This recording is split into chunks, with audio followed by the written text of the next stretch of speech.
Bueno, Rosa, ¿qué tal? ¿Cómo estás? Muy bien, fantástica. Bueno, recién cambiada más de oficina, ¿no? ¿Te has Sí, pasado bueno, del ahora coworking a una estoy, oficina? claro, estoy esperando a que me den la oficina nueva y como ahora tengo un viaje a Colombia, pues al volver ya me incorporo a mi oficina, una oficina más privada, ¿no? Más tipo despacho y no compartida, que creo que me lo pedía ya mi negocio. Perfecto. Bueno, ya a que vamos a hablar ahora de tu libro, me acabas de decir que a lo mejor tenemos que cortar porque justo puede llegar tu libro impreso, ¿no? Calentito. Exacto.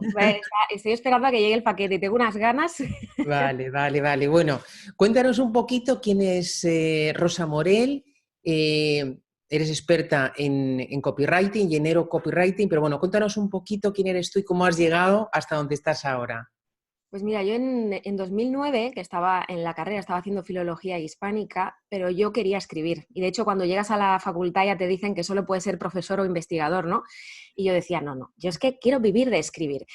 Entonces, lo que hice fue empezar a trabajar de manera puntual, pues en redes de blogs, ¿no? Pues me pagaban, nada, una nimiedad, 75 céntimos de dólar en aquella época y además era otro mundo, 2009 en internet y en la redacción era todo lleno de palabras clave, no sé, yo tenía otro concepto, ¿no? Que es el que estoy haciendo ahora, de hecho. Y entonces, de 2009 hasta hoy han pasado muchas cosas en estos casi 10 años.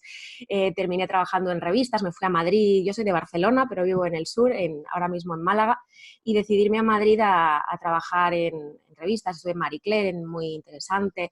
Luego estuve con una productora también de Barcelona y fui un poco probando, ¿no? Estudié publicidad, luego hice un máster en periodismo. Yo quería un poco saber de todo para poder ser la mejor versión de mí, ¿no? Más que por los títulos, era por el aprendizaje, porque yo nunca he dejado de trabajar. Y entonces nos plantamos en 2015, que dije ya, bueno, ya llevaba años siendo autónoma, pero dije, quiero trabajar mi marca personal. Ya me lo habían dicho años antes, no hice caso. Ojalá, pero bueno, está la cosa, pues uno está listo para escuchar, ¿no? Cuando llega el momento. Así que en 2015 creé mi web, rosamorel.com, lancé mi canal de YouTube y fue una locura, fue una barbaridad, porque yo además, yo no me llamo Rosa Morel, o sea, Rosa sí que es mi nombre, pero no es mi apellido, ¿no? Bueno, mi apellido es López, entonces es muy difícil de posicionar. Morel viene, de hecho, de la invención de Morel Pero ni bueno, siquiera es tu segundo apellido.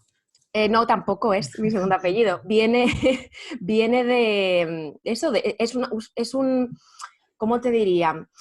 Pues yo estuve haciendo doblaje, estuve Ah, sí. haciendo audiolibros Ah, qué bueno. con una editorial en Valencia y me llamaba Rosa Morel, no sé, fue como mi nombre artístico y era porque uno de mis escritores favoritos es Cortázar y en Rayuela tiene las Morelianas, que son como unos capitulitos al final, por Bioy Casares, y bueno, es todo como muy referencia literaria, ¿no? Entonces Rosa Morel, además era más fácil de posicionar, ya la utilizaba yo en mi lado artístico, y fue increíble, ¿no? Como todo el mundo empezó a seguirme, quise dar una vuelta de tuerca a lo que era el copywriting, que es redacción publicitaria, sin más, o sea, parece que es una palabra como muy nueva, pero en inglés es redacción publicitaria, y yo la adapto un poco, yo y todos los que nos dedicamos a eso en Internet, a la persuasión digital, es decir, a conseguir la conversión, la venta a través de páginas web, de redes sociales, de email marketing, de todo aquel texto que esté orientado a conseguir algo del lector, ¿no? Y entonces conocí el neuromarketing, me enamoré profundamente de todo lo que tiene que ver con la mente humana, que ya llevaba yo siempre obsesionada con el cerebro, como cuento en mi libro, y fue como un matrimonio perfecto, ¿no? Redacción persuasiva más neuromarketing, ¿no? O la venta a la mente de ese consumidor. Y así hemos llegado hasta hoy, que este es mi segundo libro. El primero fue un ebook que tuvo una repercusión brutal también porque no había ningún otro manual sobre este tema, sobre el copywriting. Y la verdad es que estoy muy, muy contenta y muy orgullosa de haber persistido, ¿no? Porque todo el mundo decía en 2009 que esto no iba a llegar a ningún sitio y ahora estoy dando conferencias internacionales. Entonces, yo estoy muy feliz. Qué bueno, la cantidad de cosas que has hecho. ¿Nos puedes enseñar tus muñecas? Así, mira, aquí las tienes. Aquí está el escribe. Vale, para Esto los fue que nos como... escuchen en el podcast que no vean, Y ¿vale? este es un punto y coma. Sí que es Vale. verdad que el punto y coma tiene una referencia más de, bueno, semicolon, no. It Project, que es para todas aquellas personas que han tenido una etapa en su vida bastante dura, en mi caso el bullying, ¿no? El trastorno alimentario en mi adolescencia o en mi juventud. Y es como, en vez de utilizar un punto final, ¿no? y vivir con, ¿cómo te diría? Con el piloto automático, pues yo pongo el punto y coma porque la historia continúa, ¿no? Y yo soy la dueña de esa historia. Entonces me gusta mucho, además es un signo de puntuación y yo me dedico a escribir. Y luego el escribe es que es mi terapia, es que adoro escribir. Entonces es mi trabajo y es mi vida. Y así lo veo todos los días. Por si me olvido algún día de escribir, no solo por mi trabajo, sino por mí a nivel emocional, que me viene genial escribir en mi diario de emociones, por ejemplo, o simplemente empezar a teclear, ¿no? O a coger un bolígrafo y empezar a escribir. Así que por eso lo tengo Es escrito. muy bueno lo que dices, porque eso mucha gente no lo sabe cuando no ha escrito nunca, pero y yo te digo por muchos autores primerizos que han escrito su primer libro, y muchos me han dicho lo que estás diciendo tú, que les sirve además como terapia. Aparte de muchas otras cosas, en tu caso además es que vives de eso, ¿no? O sea, el neurocopywriting es como el copywriting, es decir, escribir para persuadir, pero que dirigido a la mente humana, Exacto, ¿no? tomamos en cuenta las bases o el aprendizaje de los experimentos que se han hecho a través de técnicas de neuromarketing, que el neuromarketing a su vez bebe de pues la neurociencia cognitiva, ¿no? Que al final es psicología con neurociencia, es decir, pues la decisión de la toma del consumidor, ¿no? ¿Por qué decide comprar esto y no lo otro? Sí que es cierto que hay muchos detractores del neuromarketing, pero creo que no es del neuromarketing en sí, sino de lo que se dice del neuromarketing, que es como algo nuevo, ¿no? Tampoco es algo nuevo, o sea, es que hace años teníamos la teoría de la psicología del consumidor o otro tipo de experimentos que se hacían, solo que ha ido evolucionando. Y yo en el libro, de hecho, lo digo, es que está la gente como barriendo hacia su casa, ¿no? Por un lado, el marketing tradicional diciendo, pero si nosotros ya utilizábamos técnicas de psicología conductual, y por otro lado, neuromarketeros, ¿no? Diciendo, no, pero es que he encontrado el botón del cerebro del consumidor. Y en realidad deberían los dos unirse porque forman parte del mismo puzzle. Y yo he querido un poco, me he leído todo lo que está a favor, en contra de todo. He hablado con todo tipo de personas. Se nota mucho leyendo tu libro, todo lo que has leído, ¿eh? Claro, que hay una base, es lo que yo quería, que se Sí. notara que no he intentado sacar el tirón que tengo, porque tengo un tirón con mi marca personal y yo soy consciente de que muchísima gente me sigue y podría haber escrito otro tipo de libro y podría no haberme trabajado tanto este libro, pero es que yo todo lo que hago lo tengo que hacer así. Entonces quería algo que además no se suele ver en libros de marketing, que es esa base científica, ¿no? Y esos pies de página llevándote a un estudio por si alguien quiere profundizar. Normalmente las fuentes no se suelen citar, ya sea porque no se saben o porque muchas veces lo que se quiere en otro país, si acabas de leer un estudio en Estados Unidos, te quieres atribuir un poco el mérito de haber descubierto algo en España, ¿no? Y yo no quería eso, yo no me quiero llevar ningún mérito, yo quería recoger todo lo que se sabe y ponerlo en un libro en español, con todo lo que yo sé en estos también 10 años de experiencia. Y por eso creo que ha salido algo que, como también digo al principio del libro, no intento sentar cátedra, sino que es una introducción y que creo que hacía falta que alguien se parara a mirar, oye, ¿dónde estamos, no? Porque hay mucha gente que se está dedicando a esto. O sea, es un boom y me parece fantástico, pero siempre que se haga con coherencia, porque yo empecé a dedicarme a esto para llenar Internet de bueno contenido y de buenos textos. Entonces, vamos a volver a ponernos esa bata de científico, como yo digo yo siempre, a la hora de escribir para vender en Internet, en vez de simplemente pues, sacar tajada de que sea algo que está de moda y que todo dueño de negocio quiere esa herramienta, ¿no? Vamos a hacerlo de verdad. Cuéntanos una anécdota que a mí me encantó, no la conocía, del ciego y el publicista, Ay, sí, es para muy ver la bonita. importancia que es decir las formas de una forma o de otra. Pues mira, es verdad que hay como muchas versiones de esa historia, pero está todo basado en un poema que está basado en una anécdota de un poeta. O sea, que es lo que decía antes de atribuirse, ¿no? Pues luego ves como hubo, no sé quién fue, creo que el propio Ogilvy, que es un publicista súper famoso pues de los años 50, es como el padre de la publicidad, él mismo dijo, se le atribuyó, ¿no? Cuando tampoco era así. Entonces, ¿qué pasa? Es como el juego del teléfono, ha ido pasando de un lado a otro. Hay vídeos en YouTube para quien lo quiera ver de adaptaciones que han hecho de esta historia, pero la base sería que hay un ciego pidiendo dinero en la calle o en un parque, según la versión, y entonces tiene un cartel delante, se acerca un hombre y le dice, disculpe, ¿me puedo escribir algo en su cartel, en su cartón? Y le dice, ¿pero por qué? Si me... Hay una versión que dice, me lo ha escrito mi hermana y es justo lo que yo quiero decir. Y entonces el hombre ciego dice, venga, va, voy Voy a a probar. dejarte que ponga así, voy a probar, escríbame lo que usted quiera. Y el otro hombre, que es un publicista, coge el bolígrafo o lo que tiene a mano y escribe algo que no se dice todavía en esa parte de la historia, ¿no? Entonces, a lo largo del día, el ciego está sorprendido porque no para de oír las monedas caer constantemente y es como cada tintineo es una felicidad y dice, madre mía, ¿qué me habrá escrito este hombre que estoy teniendo el día de mi vida? Y entonces por la noche o ya caída la tarde se acerca otra vez el hombre y el ciego escucha su voz y le dice, veo que ha funcionado mi mensaje.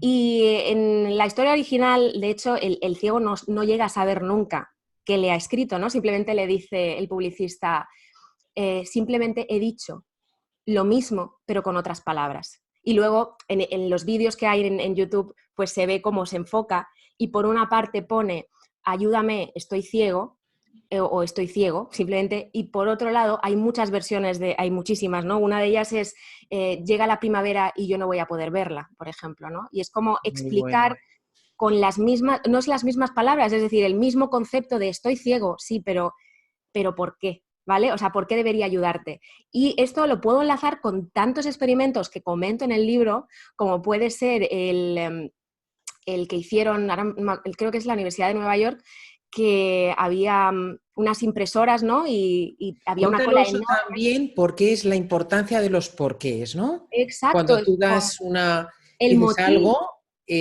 o pides algo, ¿no? La importancia de los porqués. Eso es muy interesante.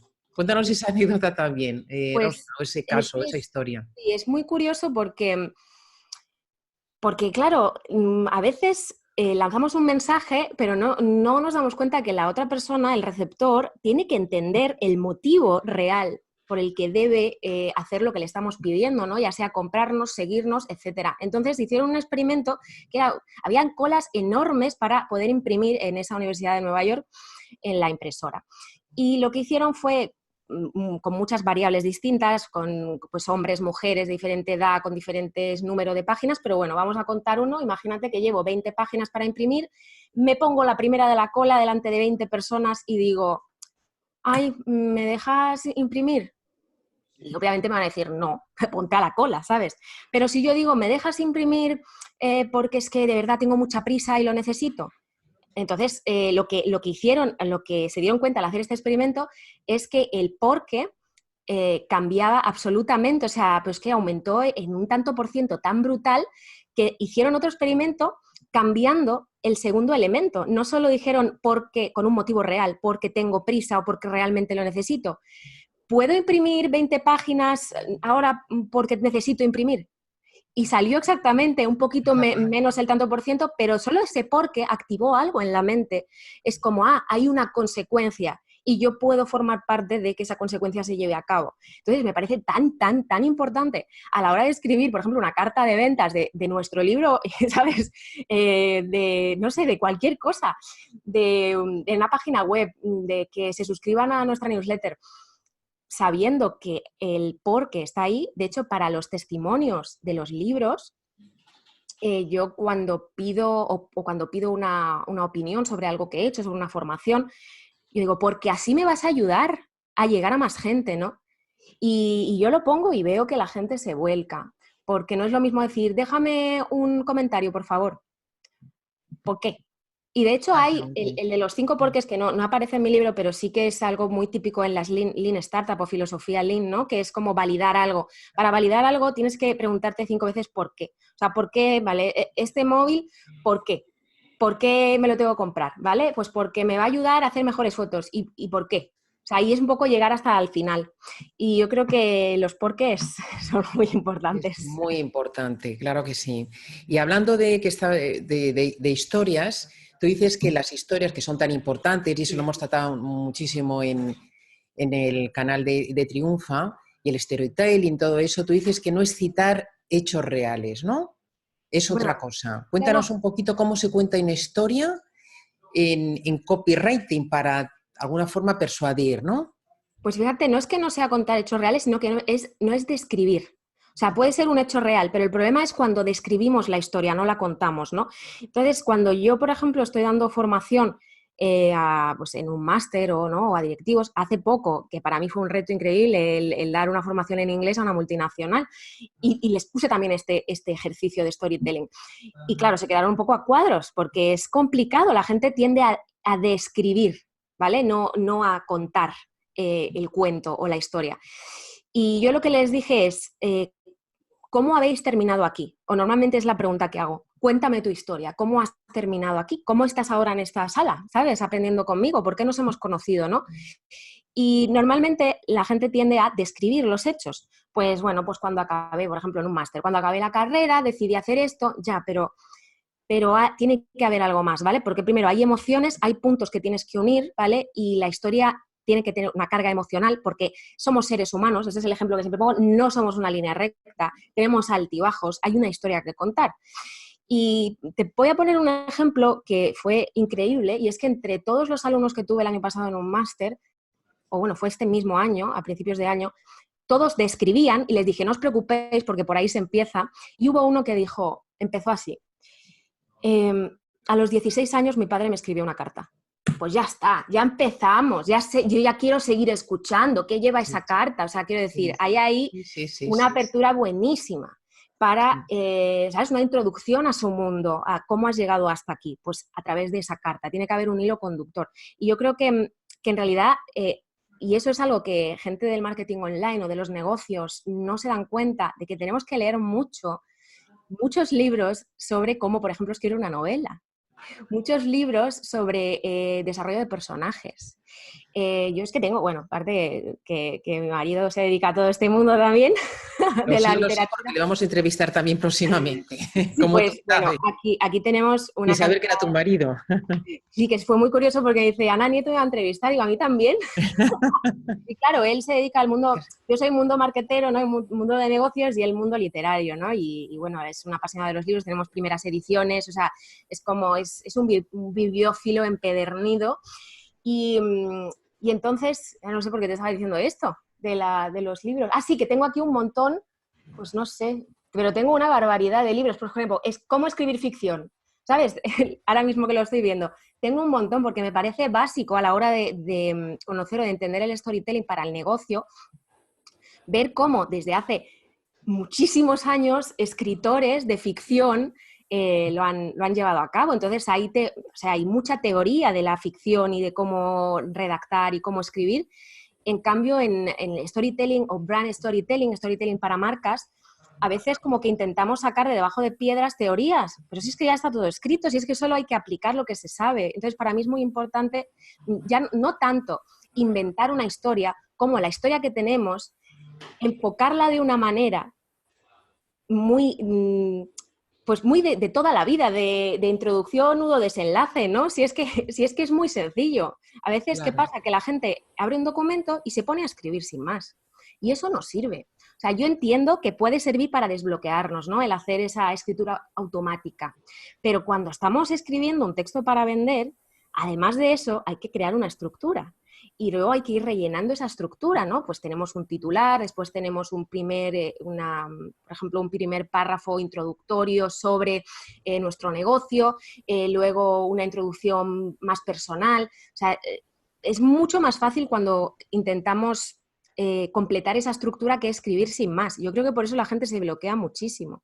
Claro, y es algo que el resto de los seres humanos que no nos dedicamos al copywriting no sabemos, pero de eso me he enterado hace poco. Y yo pensaba que el copywriting era como muy creativo, ¿no? No, nada, nada. Y es muy curioso cómo lo tenéis todo perfectamente estructurado. Ya se sabe lo que funciona Es que y tenemos mucha suerte en Internet, tenemos muchísimas herramientas, ¿no? Para medir.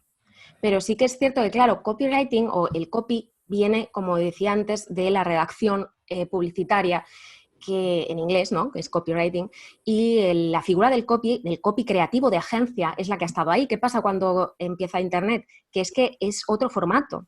Totalmente, o sea, ya no es solo que puedas leer un texto desde un ordenador, desde un móvil, que ya eso cambia muchísimo, pero sino que la inmediatez es un básico, o sea, no es lo mismo ver un anuncio en televisión donde puedes permitirte esa creatividad, porque además luego tienes que dejar huella, ¿no? Para que luego, después de a lo mejor 2 meses, se acerque a una tienda y compre ese producto que ha visto, un perfume, por ejemplo. Por eso ahí se permiten, ¿no? Los coches, esos anuncios tan raros a veces, ¿no? O tan creativos, tan de que se ha tomado esta gente, porque realmente crean historias que no tienen una estructura. Pero, ¿qué ocurre en Internet? Que vivimos a golpe de clic. Es decir, yo te escribo unos textos y tú, después de leerlos, tomas la decisión de si hacer clic y gastar tu dinero, invertir en ello, o unirte a esa newsletter, o etcétera. O sea, cualquier acción que esperemos. Entonces, claro, teniendo eso muy claro, y es la inmediatez, la estructura también tiene que estar clara. O sea, un call to action, que es una llamada a la acción, como puede ser el botón o justo encima del botón, todo lo que rodea ese botón, el propio texto, los colores, la tipografía, todo eso se puede medir lo que funciona y no, haciendo test A/B, ¿no? Testeando, pues cambiando un elemento y viendo si aumenta o no, las imágenes que se ponen. Claro, eso no se puede hacer en televisión, por ejemplo, se puede hacer en Internet. Entonces, es como una rama que yo creo que en el libro digo, si tuviera que describirlo, sería como redacción persuasiva, ¿sabes? Aplicada al mundo digital con técnicas de neuromarketing. O sea, es como, sí, es muy largo y entiendo que a mí me encantaría que las palabras en inglés no estuvieran tan en boca de todos, ¿no? Ya que tenemos un idioma tan rico como el español, pero es cierto que traemos las cosas del mundo anglosajón. Y copywriting, pues si alguien allí, pues hace años, como puede ser pues Joanna Bieber de Copy Hackers, ¿no? Que es una de las copies más conocidas de Estados Unidos, le dio por decir copywriting y luego lo trajimos aquí a España, pues la gente se confunde, porque el copy de toda la vida es el copy creativo, el copy de agencia que hace un anuncio, pero tenemos que pensar dónde está nuestro público. Si está en Internet, va a cambiar totalmente. Por eso hablo de la bata de científico. Es como, olvídate de inventar la rueda, de crear un eslogan maravilloso. No, es que aquí no vamos a eso. Aquí vamos a dar en el clavo. Por lo tanto, tiene que haber una estructura que no tiene por qué ser para todo el mundo. Yo realmente, cuando comparto fórmulas o estructuras que a mí me han servido, dejo muy claro que hay que validar y medir en cada proyecto, pero que entiendo que hay gente que no se dedica a esto, que le agobia muchísimo ponerse a escribir.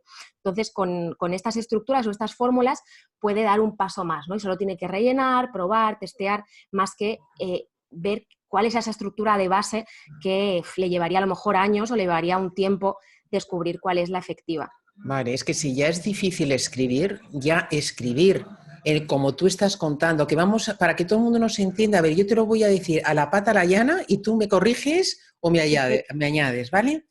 O sea, estamos hablando de textos, sobre todo en el entorno digital, que no es solamente un mensaje de correo electrónico, puede ser una página de ventas, puede ser textos en redes sociales.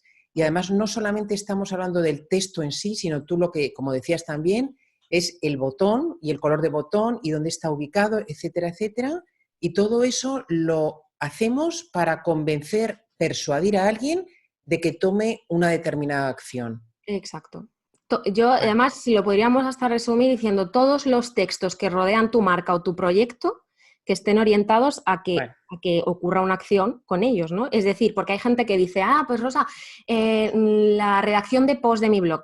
Eso es una cosa, eso es creación de contenidos que puede tener una estrategia inbound marketing, de nuevo una palabra en inglés, pero bueno, inbound marketing es escribir contenidos orientados justo para un público muy concreto, pero ahí no hay, o podría haberla, si hay un artículo que está orientado a vender algo, por ejemplo, ponemos un enlace a nuestro libro.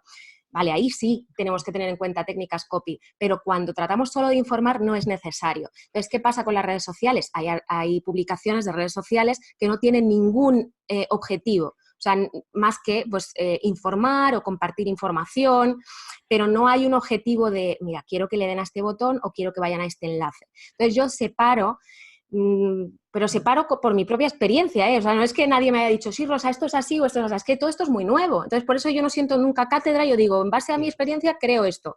Y yo, para mí, la redacción de contenidos es una cosa y la redacción copywriting es otra. ¿Por qué? Porque en la redacción de contenidos no tenemos en cuenta, por ejemplo, lo que hablábamos del botón. No tenemos en cuenta tampoco tanto la estructura, la sintaxis, ¿no? Si voy a poner este verbo al principio o este verbo en medio. O sea, eso no lo tenemos en cuenta. Escribimos un artículo informativo que genere cierto interés, pero no es lo mismo eso que escribir el asunto de un correo electrónico que queremos que abran, ¿vale? Primer objetivo, que luego queremos que lean, segundo objetivo, y que queremos que realicen una acción. O sea, es que lleva más trabajo porque hay unas técnicas de publicidad, de persuasión detrás, y luego en una página web, por ejemplo, si yo ahora tengo un diseño mal hecho, si ahora un botón, por ejemplo, está en color pastel y el texto encima en color blanco y no se lee, ¿de qué sirve que yo haya escrito una buena llamada a la acción? No sirve de nada. Entonces, el redactor de contenidos no es necesario que tenga conocimientos de diseño. Yo no soy diseñadora, pero la verdad es que me encanta. Pero sí que el copy tiene que tener una sensibilidad estética especial, ¿no? Es como darse cuenta, pues eso, por la experiencia que tiene, ¿no? De qué cosas funcionan y qué cosas no funcionan, ¿no? Pues un botón rodeado de texto pero muy junto, no deja respirar el mensaje, entonces a lo mejor va a pasar de largo el lector. Es que hay muchísimos trucos, parece eso, truco de magia, pero al final es lo que he dicho antes, ponerse en la bata de científico y entender que eso es como una especie de fórmula perfecta que va a dar el resultado, ¿no? Que es que hagan clic. Vale. Tú en el libro hablas de muchísimas cosas y das muchos tips. No tenemos tiempo de ahondar en todo y para eso hay que comprarte un libro, ¿no? Pero y esto nos va a valer para todo el mundo, pero a ver si nos podrías contar cuál sería la estructura de un mensaje que convierte, ¿no? Que de eso hablas tú un poquito en tu libro, ¿no? Hablas de como si fueran varias, lo que has dicho, una estructura, lo que es una estructura. A ver si nos puedes contar un poquito cuál sería esa estructura para que los que nos oyen se hagan una idea. Claro, primero va a depender del objetivo. Es decir, yo te puedo decir, por ejemplo, ahora una estructura de una página de ventas que será distinta a una estructura de correo electrónico. O que será distinto a una estructura de una página de sobre mí, por ejemplo, de una página web. ¿Vale? Porque dependerá del objetivo que yo quiera o que crea que, ¿cómo te diría? La emoción que quiero generar en ese lector, ¿vale? Esa emoción y ese por qué va a definir la estructura que yo cree. Por ejemplo, creo que la que tengo en el libro, no sé si en ese capítulo hablo de la estructura ideal para carta de ventas. Yo creo que sí, porque hablas de exposición, de presentación del producto, incremento de la acción, puntos de dolor, clímax, llamada a la acción, descenso de la acción, recapitulación, desenlace, cierre de venta. Vale, entonces es una carta de ventas, sí. Una carta de ventas, ¿no? Sí. Además que en el otro libro, en el manual está basado completamente en estructuras. O sea, en el manual hay estructuras para cada sección, ¿vale? Y porque voy como capítulo por capítulo es cada sección de la web, por ejemplo, luego de redes sociales, de email marketing. Entonces ahí tengo todas las estructuras que yo he ido ideando y que recomiendo a través de plantillas. Y entonces en esa lo que sí he querido es como hacer una recapitulación real, o sea, hacer como una especie de ejemplo para tener una estructura base. Y creo que está basado también, creo que en el libro hablo mucho de Freytag, ¿no? De esa reformulación aristotélica de que de repente digo presentación, nudo y desenlace, que puede parecer algo tan básico, pero que pueden ser esos tres primeros bloques que pongamos en un documento en blanco, presentación, nudo y desenlace, y a partir de esos grandes bloques vamos creando como submenús, ¿no? Y ponemos, vale, pues ¿qué es lo primero que tengo que decir? Pues tengo que presentar la necesidad, o sea, ese producto, que puede ser un libro, un servicio que yo ofrezco, ¿qué es qué necesidad cubre, ¿no? ¿Qué estoy ofreciendo yo? Entonces, lo primero que tenemos que poner en ese titular. Y la gente se olvida completamente, empieza por un párrafo. O sea, la mayoría de cartas de ventas empiezan con párrafos sin titular y a mí me sorprende mucho porque creo que un titular es lo que hace que la gente continúe o no continúe. Entonces, lo primero sería ese titular. Luego, con el tema de los puntos de dolor, que es otra de las cosas que se olvida la gente o lo hace mal, y es los puntos de dolor, para quien no lo sepa, son aquellos problemas que tiene el lector, potencial cliente de nuestro producto o servicio. Por ejemplo, mi libro, que es un producto, ¿vale? Porque también es una cosa que se olvida a la gente, un libro es un producto muchas veces y la gente se le va, bueno, por eso, para eso estás tú, porque la gente se olvida.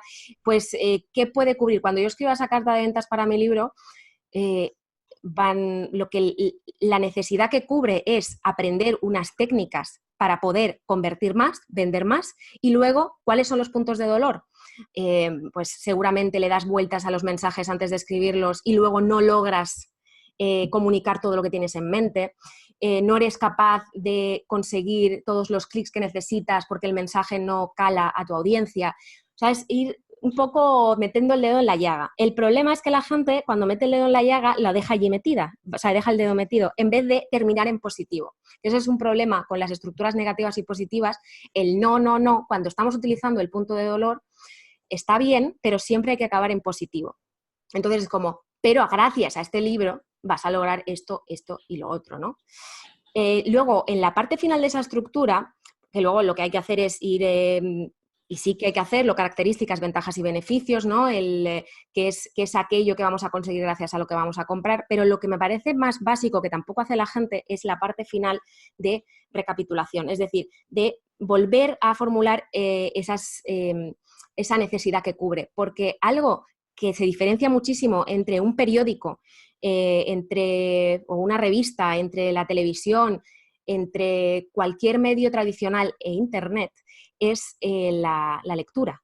Siempre se oye aquello de el lector escanea, pero no es solo que escanee, sino que gracias a herramientas y que también se utiliza mucho en neuromarketing, como el eye tracking, ¿no? O los mapas de calor, sabemos cuál es la estructura que prefiere el lector digital.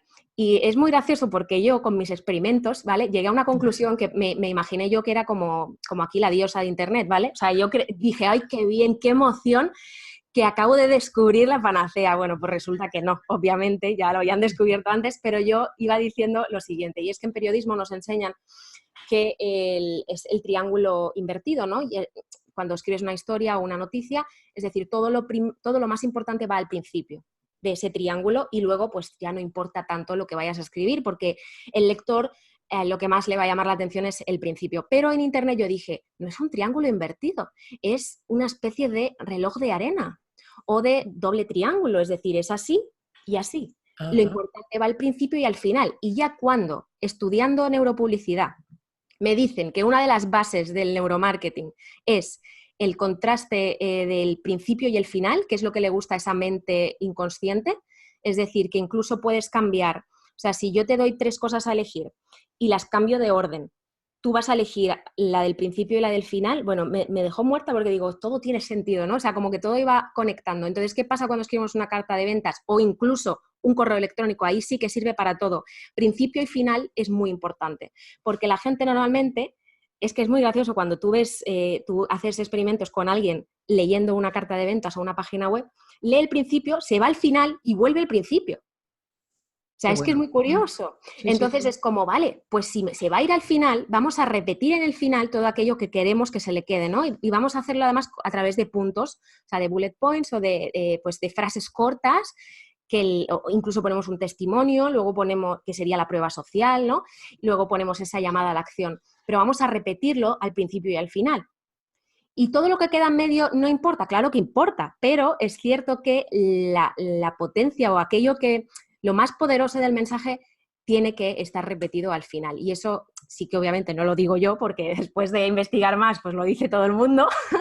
Pero sí que es cierto que, fíjate que si yo llegué a esa conclusión haciendo experimentos reales, con lectores reales, a través de herramientas en Internet, pues es que es así. Si todos hemos llegado a esa conclusión es porque realmente importa. Luego también hay otra estructura, que es la de F, que pues eso, lee el principio y va como escaneando hacia el lado.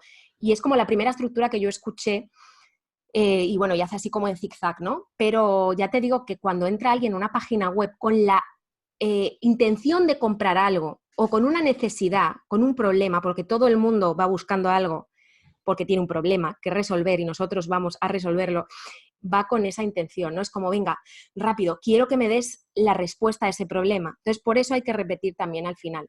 Ujú. Y ya te digo que en cuestión de estructuras, es que intenté, después de los experimentos que había hecho, en ese primer libro, en el manual, intenté poner una estructura para cada cosa, para toda aquella gente que se agobiaba, porque yo lo entiendo, que tiene que ser un agobio el no tener ni idea de esto y ponerse a escribir una página de sobre mí, sobre todo, que les agobia muchísimo a todo el mundo. Hablar de uno mismo es lo Sí, más duro de todo. sí, sí. Entonces yo dije, bueno, no pasa nada. Voy a hacer, o sea, voy a poner como una especie de esqueleto, ¿no? Es el esqueleto de, vale, aquí va el titular, aquí va la introducción. De hecho, el miércoles di una clase, porque doy clases semanales en un grupo de Facebook, ¿no? De copywriting y neuroventas. Ujú. Y entonces todos los miércoles las doy por la tarde. Y dimos cómo escribir una página de sobre mí o de sobre nosotros, que tuvo una interacción increíble. ¿Por qué? Porque todo el mundo estaba agobiado. Rosa, ¿cómo lo hago? ¿Cómo lo hago? ¿Hasta dónde llego con mi historia? Y fíjate que la gente tiende a los dos extremos. O escribe mucho, demasiado, que es lo que suele ocurrir, o no escribe Claro. casi nada, ¿vale? Pero normalmente la gente tiende a hablar demasiado y no a sintetizar. Es muy importante la síntesis, el decir las palabras concretas. Es la diferencia entre por ejemplo, un escritor de una novela, ¿vale? Y un copy. Que muchas veces me llegan a mí periodistas o me llegan escritores que quieren que les mentorice y para ser copies o para vender servicios de copy, y tenemos que trabajar mucho en la síntesis, en decir la palabra correcta, en entender que las cosas van a través de estructuras, que no es simplemente escribir algo. O sea, no es simplemente escribir y volcar todo lo que tú tienes dentro, ¿no? Sino que hay que estructurarlo muy bien. El que tiene libro, que me ha pasado alguna vez, algún escritor con novela, ¿no? Sí que es cierto que lleva aprendido que la estructura es importante porque sabe que, bueno, ya por capítulos es una estructura, ¿no? O sea, es que es muy distinto, porque en una novela, tú lo sabes bien, pues que puede pasar de todo y el tiempo va para atrás, va para adelante, pero, por ejemplo, los periodistas es que es un caos porque una página de sobre mí te pueden escribir 14 páginas. O sea, es que es alucinante y me acuerdo de una chica que puso hasta la nota de corte de la universidad o del bachillerato, era como, no, es que no es una biografía, no lo es. Entonces, eso con todo. O sea, pasa igual cuando intentamos hacer una carta de ventas, que la gente intenta escribir todo lo que sabe. Es que no quiero dejarme nada sobre lo bueno que es mi producto. Ya, pero es que menos palabras y mejor dichas funciona Es, mucho más. es muy bueno porque en los libros pasa lo mismo. Cuando alguien, un autor, quiere escribir su primer libro, quiere ponerlo todo, todo, todo, todo, todo, todo, todo. Yo siempre digo a los autores, mucha gente pues se acaba con libros de 500 páginas y es exactamente lo que dices tú. O sea, la gente, sobre todo en libros de no ficción, tiene un problema, tiene un problema, busca algo y si se lo puedes decir en poquito, con menos palabras, menos páginas que leer, te lo van a agradecer muchísimo. Claro, es como una especie de resumen de todos tus conocimientos. Y luego, si quieren más, oye, a lo mejor te contratan, ¿sabes? O sea, no lo sueltes todo. Sí, sí, Que aún sí, así, sí. a mí, por ejemplo, eso me cuesta mucho, porque yo he intentado soltarlo todo lo que sé sobre estos 10 años en ese libro, pero para sintetizar lo que yo he hecho es, vale, voy a darles lo más importante. Y luego, el cómo hilar todo eso o el cómo llevarlo a cabo, esto no lo Eso, puedo escribir. cuéntanos, ¿cómo has hilado? ¿Cómo has hilado eso? Pero, o sea, todo lo que sé para ponerlo Sí, en el sí, libro, sí, sí, porque eso es interesante. pues para escribirlo, ¿no? ¿Te Para refieres? escribirlos y cómo has hilado todo ese conocimiento, porque claro, tú habrás tenido que pensar la estructura para tu libro. Ha sido muy difícil porque la primera estructura que me salió era casi idéntica a la estructura que hice para el manual. Es decir, es muy fácil escribir un manual, o al menos me lo pareció, porque al final es todo muy teórico, ¿no? De hecho, tengo amigos que trabajan en la universidad, la mayoría lo tienen impreso con notas. O sea, a mí me encanta porque me envían fotos, la gente me las sigue enviando, la gente se lo imprime, lo encuaderna y pone notas. O sea, ¿por qué? Porque es que es un manual teórico, teórico práctico, porque tiene parte práctica, que es un cuadernillo con ejercicios y con estructura, pero ¿qué ocurre? Que cuando yo empecé a montar el índice, ¿vale? O los contenidos de este nuevo libro del neurocopywriting, dije, es que no puede ser, es como, ¿qué es? Punto uno, ¿qué es el neurocopy? Dos, ¿cómo utilizarlo para tal? Entonces era como redes sociales, email marketing, no sé qué. Y yo pensé, no. Sería Es que, algo parecido a lo que tenías sí, hecho, ¿no? sí, sí, porque primero dije, venga, voy a ordenar ideas, ¿no? ¿Qué es lo que quiero contar? Que viene bien, o sea, me vino muy bien hacer eso porque así ya tenía un índice de lo que yo quería contar, aunque luego no era la manera en la que lo iba a contar. Porque luego pensé, quiero que sea un libro que pueda leer todo el mundo sin agobiarse para entender lo que hago, ¿vale? Vale. Porque luego ya con el otro, pues que lo practiquen, que lo apliquen, todo lo que tú quieras. Pero quiero que este libro sea algo que la gente diga, ostras, ahora ya sé lo que es el copy. Y ya sé encima lo que son las técnicas de neuromarketing. Y encima tengo un montón de anécdotas en mi cabeza que me ayudan a entender con el storytelling cómo funciona. Así que lo que decidí, y me costó mucho tomar esa decisión, porque ya te digo que la primera sensación fue, tengo que hacer como una especie de manual 2, pero luego fue, no, y lo que voy a hacer es combinar capítulos teóricos, que aunque llevan en sí anécdotas y llevan parte pues, más de ejemplos, con casos, ¿no? Entonces, por eso aparece el caso de Fran, el caso de Elena. O sea, por eso hay como píldoras, que yo lo que quise es transformarlo en píldoras. Me acordé mucho de un libro que, bueno, no es que sea uno de mis libros favoritos, ni mucho menos, que es de un, ¿cómo se llama este chico? Ancho Pérez, que es muy Sí, conocido. sí, los 88 peldaños del Sí, creo que éxito. fue ese. Me pareció súper dinámico. Es un libro Sí. que son peldaños, son píldoras. Son píldoras, más que un método, no más que una metodología, son píldoras, ¿no? Es como que tú puedes abrirlo por cualquier página Exacto, y te lo puedes leer. Entonces yo exacto. quería algo así. Sí que es cierto que no lo conseguí del todo porque al final es un todo. Entonces, es que es neurocopywriting, ¿no? No estamos hablando de algo tan difuso como puede ser el éxito, que el éxito puede venir de un lado o de otro. El neurocopywriting es lo que es. Entonces, es verdad que en muchos capítulos pone, y ahora como vamos a ver en el próximo capítulo, o en el siguiente capítulo veremos tal. Ujú. Entonces, decidí hacerlo así a través de casos, o sea, de casos y de teoría, porque pensé, si lo que quiere el lector con este nuevo libro es entender también el giro, o sea, la gente que me sigue, el giro de mi negocio, el que di hacia la parte del neuromarketing y cómo casamos esos dos, como yo decía en el libro, esos dos protagonistas, ¿no? Del título, que es neuro y es copywriting.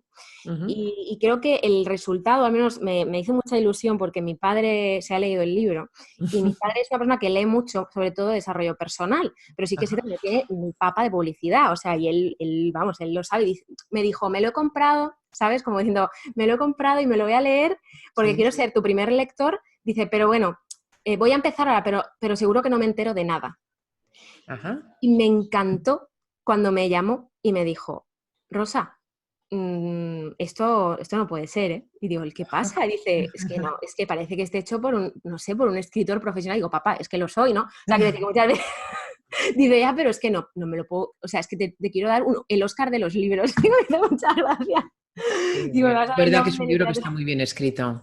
Es que Es le verdad. gustó mucho porque dijo que lo entendió todo. O sea, dice, es que he aprendido cosas Ujú. que yo no me esperaba que me entraran tan bien. Y además, como se está leyendo libros también de cómo funciona el cerebro, ¿no? Pero para temas de desarrollo personal, ¿no? Y de crecimiento, pero fue como cuando hablo de las neuronas espejo, pero no hablo de las neuronas espejo y no, porque me parece un concepto maravilloso para el tema que trato, pero si yo me pongo a relatar la teoría de las neuronas espejo, nos dormimos todos. Sí. Entonces, ¿cómo explico las neuronas espejo? A través de la historia, del descubrimiento de las neuronas espejo con el mono, Ujú. y con el equipo de Rizzolatti y un poco como que todo se hace más ameno. Entonces me dijo, me lo he leído del tirón, no me lo esperaba y me ha encantado. Y para mí ese es el mayor piropo, porque significa que cualquier dueño de negocio no familiarizado o cualquier persona que tenga un producto, un servicio que vender, que no tenga ni idea, ni pajolera idea de lo que es el copywriting o el neuromarketing, va a entenderlo. Y de hecho, no sé si recordarás que tengo ese capítulo 0, que son instrucciones de uso, Sí. ¿vale? Las instrucciones de uso es como, quería dejar en algún sitio reflejado que ese libro, o sea, que no iba a escribir de igual a igual, en el sentido de que no era para colegas de profesión, sino que era para todo el mundo. Entonces pongo, porque sé que me puede leer cualquier persona, Y eso es algo que corremos todos el riesgo con nuestros libros, que no es como una carta de ventas que va a un público específico. Este libro puede servir para colegas de mi profesión, que probablemente lo lean, como leyeron el primero, pero también puede servir para alguien que no tenga ni idea. Mi padre, por ejemplo, que lo ha leído, ¿no? O un dueño de negocio. Entonces, en ese capítulo lo que digo es, en pocas frases, voy a pensar que tú no tienes ni idea de nada, ¿vale? Y te voy a hablar como si tú no supieras.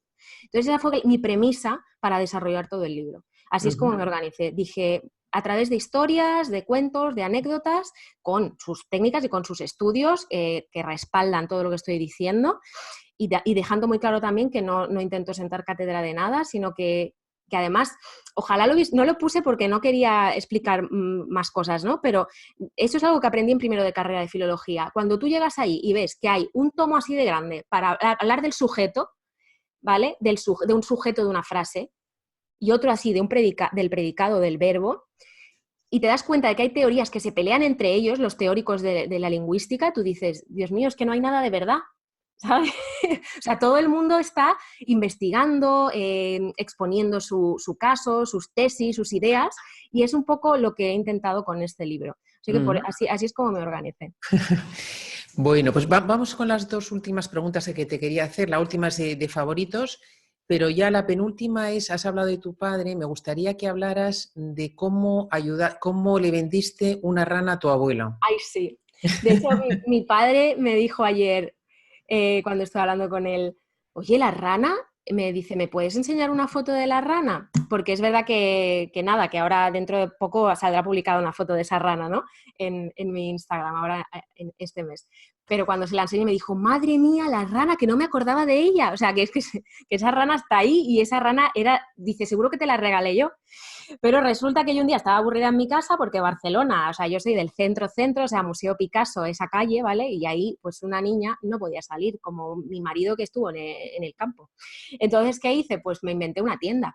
Así que organicé mi habitación como si fuera una tienda, pinté dibujos, puse hasta flechas, bueno, yo que tendría 6 años, es que era una niña. Y puse todos los muñecos o cosas que quería vender, pues como una tienda, encima de la mesa, todo muy bien puesto. Y entonces bajé a buscar a mi abuelo, que ellos vivían en el piso de abajo de ese edificio, y cuando abrió la puerta fue como, tienes que venir a ver mi tienda. Yo no me acuerdo si vino en ese momento o vino después, pero sí me acordaré siempre de cómo entró a la habitación con los brazos detrás, paseándose, ¿no? Como mirando. Además, mi abuelo es muy guasón, mi abuelo es un showman, va por la calle saludando a la gente que no conoce, o sea, es maravilloso. Entonces iba así como, dice, esa rana, que era una rana de cerámica marrón maravillosa, que era una hucha. Entonces, a mí me encantaba, o sea, es que era como de mis objetos favoritos, yo no sé por qué lo puse a la venta, ¿no? Entonces, ahí está, dice, qué rana más bonita, ¿verdad? Y yo le dije, sí que lo es preciosa. Y me dijo, vale, pues véndemela, porque él siempre me estaba poniendo a prueba. Y ahí eso, creo que lo pongo en el libro, que hay vídeos domésticos donde estoy yo en la mesa, en mi trona, y él empieza, señorita, por una peseta, respóndame a esta pregunta, ¿no? Y es súper gracioso ver cómo interactuamos. Entonces era como, vale, voy a vendérsela. Entonces empecé. Pues esta rana es maravillosa, aparte de ser muy bonita, es que sirve para dos cosas, es hucha y es rana. O sea, cuidado aquí porque te vas a llevar un pedazo de producto, ¿no? Entonces le dije, y además, mira, no sé si le llega a decir incluso qué colores más bonitos, porque es verdad que tiene un verde, es marrón, pero tiene los ojos muy grandes. Y entonces acabé un poco como emocionándome mientras le contaba las maravillas de la rana diciendo, y es de mis favoritos, y es que me encanta, y es que yo no sé si quiero venderla. O sea, me enamoré tanto de mi rana a la hora de venderla, que ese es un poco la moraleja de esa historia, ¿no? Es como tú tienes que ser el creyente de tu producto y tienes que venderlo, o sea, tienes que creer mucho en ese producto.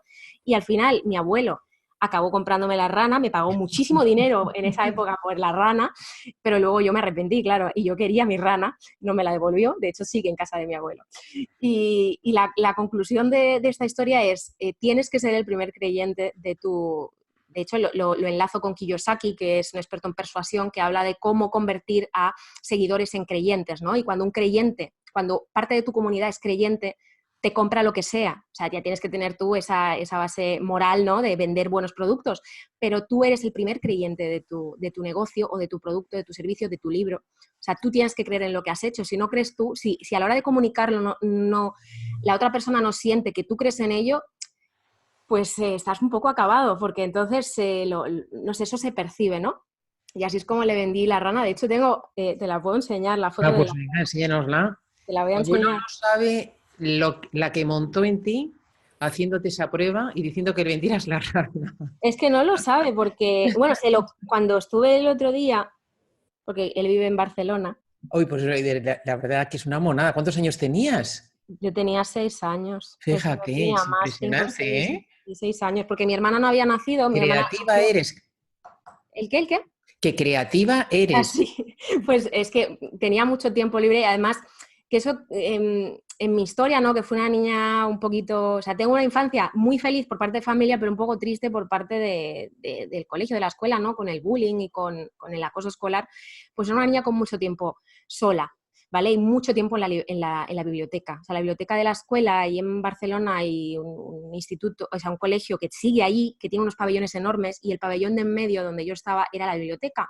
Y yo me pasaba el día allí. Entonces, no leyendo muchas veces, pero montando historias. Yo creo que esa niña que sufrió en ese momento es la mujer que se ha convertido hoy, que se dedica a escribir. Creo que si no hubiese pasado por eso, o sea, convertir lo malo en lo bueno, en mi caso, o sea, si yo no hubiese sufrido ese acoso, esa persecución, pues luego no hubiese inventado tiendas, ¿sabes? Porque a lo mejor estaría en casa de los amiguitos, pero no tenía. Entonces es triste, pero bonito a la vez, porque me desarrolló una creatividad en mí, ¿no? Pues leyendo La Isla del Tesoro, por ejemplo, con muy poquita edad, o leyendo La Historia Interminable, pero que tenía que 7, 8 años, que es que no entendía ni la mitad de las cosas, pero da igual, yo ya luego cerraba el libro y me inventaba mis historias con los personajes. Y luego por eso a los 16 años empecé a escribir fanfics, que yo creo que todavía se hace, que son como historias basadas, bueno, me volví medio famosa escribiendo fanfics de Harry Potter. Y es que yo te digo, monté eventos, se llenaron cines con el tema de los fanfics. Y yo creo que eso, el estar escribiendo toda mi vida, el primer cuento que escribí tenía 7 años, gané un premio ahí en Barcelona, porque es que me encantaba montar historias. Y con la rana, o sea, algo tan tonto como vender una rana, y ahora dedicarme a vender cosas a través de las palabras, fíjate, es que todo está conectado y tenemos que Todo hacer está como conectado, todo Steve está Jobs. conectado. Steve Jobs decía que hay que mirar hacia atrás conectando los puntos. Bueno, pues vamos a terminar la entrevista, si te parece, Rosa, con los favoritos, que siempre Sí. preguntamos a los entrevistados para que nos digas cuál es tu libro favorito. Vale, pues mi libro favorito, a ver, sabes, como supongo que te dirán todos, oh, qué difícil, es imposible, porque tengo aquí 700 libros, pero sí que es cierto que cuando me hacen esa pregunta, lo que quiero transmitir es un libro que pueda ayudar a alguien, ¿vale? Entonces es un libro que habla sobre psicología, que es de Victoria Cadarso, que se llama Abraza tu niño interior, ¿no? ¿Cómo se llama? Abraza tu niño interior. Ah, Y es vale. increíble, porque es una evolución, o sea, desde los 0 años hasta final de nuestras vidas, o sea, está organizado así, como por etapas de vida. Todos aquellos problemas que nos podemos enfrentar en esa etapa y todos los traumas que podemos generar y cómo va enlazando las diferentes etapas. Y a mí me abrió mucho los ojos porque fue increíble, ¿no? Todas esas habilidades comunicativas o habilidades emocionales que deberíamos tener y que no hemos cumplido porque a lo mejor nos ha pasado algo en cierta etapa. Y creo que es un libro que todo el mundo debería leer y por eso lo recomiendo, aunque no sea, pues eso, una obra de la literatura universal, ¿no? Perfecto. ¿Y cuál sería tu herramienta digital favorita? Pues ahora mismo, al tener equipo, pues yo, por ejemplo, todo lo que sea de Google lo uso, ¿no? Google Drive, o sea, para mí es maravilloso porque tengo todos mis documentos. Yo antes lo tenía todo en Word hace años y era una pesadilla. Entonces ahora está todo en la nube. Pero si tuviera que elegir una herramienta que ahora me está ayudando mucho es Trello. Trello o Trello, que es una herramienta incluso la puede utilizar una persona sola para organizar sus ideas o sus tareas. Se puede además vincular con otras herramientas, como puede ser pues algún tracking de tiempo, ¿no? Para ver cuánto tardas en cada tarea, pero a mí lo que me interesa es el poder compartir con otras personas. Entonces, gente de mi equipo a la que yo cito en esa ficha, que a lo mejor es, pues, por ejemplo, promoción del libro. Entonces ya meto a Celi, que es como mi mano derecha, meto a Cristina y ya les digo, tal fecha límite para esta tarea, vamos a hacer esto otro. Y bueno, se pueden hacer virguerías, entonces para mí es maravillosa. Muy bien. ¿Y cuál sería tu cita favorita? Pues estamos un poco como con el libro, ¿no? Es muy complicado. Sí que a mí me gusta mucho el budismo y me gusta mucho, yo hice un retiro de 10 días en silencio, lo cual los que hayan escuchado este podcast o este vídeo dirán que es imposible, que yo ya he estado 10 días callada, pero sí que hay muchas frases que se dicen en ese retiro de Vipassana que me marcaron y que están atribuidas a Buda, otra cosa es que sea verdad, ¿no? Pero hay una que me gusta mucho que es algo así como solo hay 2 errores en el camino, que es no empezar y no llegar al final. Y yo creo que eso lo llevo a mi día a día constantemente, es como cada vez que me encuentro con un reto, como puede ser dar la formación esta en inglés el otro día a la multinacional, que me quería morir, pero yo dije, el único problema aquí, el único error es no intentarlo, ¿no? O no empezar. Entonces es como, es que la vida es muy corta, o sea, realmente, para no llevar a cabo algo que te haga feliz o que te pueda hacer crecer o que te dé un aprendizaje, ¿no? Y bueno, casi todas las frases que se me vienen a la cabeza cuando me preguntas eso tienen que ver con el pasarlo un poco mal para después aprender, porque nadie aprende disfrutando y riendo. O sea, es muy difícil, ¿vale? O sea, se aprende, pero realmente esos aprendizajes profundos que cambian tus patrones mentales y que te hacen evolucionar, vienen de una sensación de ansiedad, de angustia, de salida de zona de confort, aunque no me gusta mucho esa expresión, pero es de salida de zona de confort. Así que esa sería mi cita. Perfecto. Pues, ¿dónde te podemos encontrar en Internet? Pues en ¿Cómo se llama? rosamorel.com, rosamorel.com rosamorel.com. es mi web. Y luego allí, incluso si ponen rosamorel.com/escuela, allí es donde doy las clases gratuitas, se suscriben y ya tienen acceso al grupo de Facebook privado, hay como más de 2.000 personas, pero realmente es increíble porque la gente se apoya muchísimo, tienen dudas sobre textos, se ayudan entre ellos y cada miércoles doy clases. Luego estoy muy activa en Instagram, que es @soyrosamorel, que así más o menos estoy en el resto de redes, pero ahí es donde me pueden encontrar. Vale, pondremos esos enlaces, pondremos por supuesto enlace a tu libro. Sí.